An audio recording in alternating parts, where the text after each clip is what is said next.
l'origine, il y a Onassis. Oui, oui. Tout a commencé par une envie farouche du prince régnier de faire de Monaco l'un des endroits les plus prisés de la planète pour les célébrités et les mondains. Aristote Onassis, armateur grec et ami du prince, lui suggère alors de se marier à une actrice hollywoodienne, Marilyn Monroe ou Grace Kelly. Qui aurait cru que cette histoire deviendrait une véritable romance? Les deux futurs amants se rencontrèrent en mai 1955, durant le Festival de Cannes.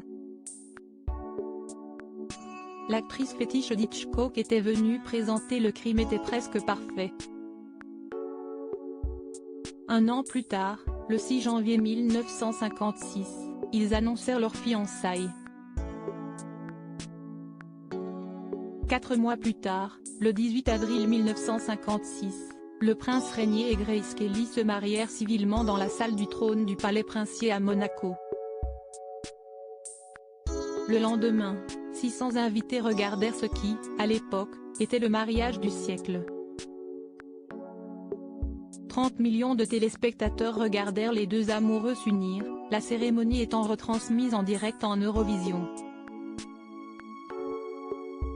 Le mariage fut en partie financé par la société de cinéma avec qui Grace Kelly avait un contrat. Coût total des festivités, 300 millions de francs. Pour la cérémonie civile, la princesse avait choisi la styliste de la MGM, Hélène Rose, qui l'avait déjà habillée dans 4 de ses films. Un ensemble de pièces qu'elle troqua quelques heures plus tard pour une magnifique robe en vin, beaucoup plus glamour lors de la conférence de presse. Le lendemain s'y estit dans une sublime robe également signée Hélène Rose qu'elle fit sensation. Un cadeau somptueux de la Metro-Goldwyn-Mayer. Kate Middleton s'en inspirera plusieurs décennies plus tard pour sa propre robe de mariée. La princesse fit don de sa robe quelques mois plus tard, au musée d'art de sa ville d'origine en Pennsylvanie. Le prince régnier, avait quant à lui choisi une tenue traditionnelle, un costume pour le mariage civil et son uniforme, pour le mariage religieux. Une actrice hollywoodienne à Monaco tout comme Meghan Markle, il faudra plusieurs mois à la princesse pour apprendre le français et s'habituer au protocole imposé par ses nouvelles fonctions.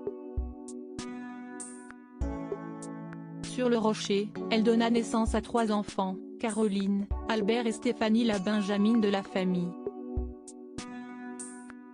La princesse trouvera la mort en 1982 à la suite d'un terrible accident de voiture sur l'une des routes sinueuses du rocher.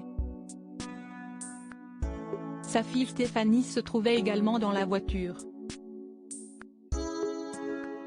Le lendemain, la famille annonça son décès et ses funérailles eurent lieu 4 jours plus tard et la princesse fut enterrée le 21 septembre 1982 dans l'abside de la cathédrale de Monaco.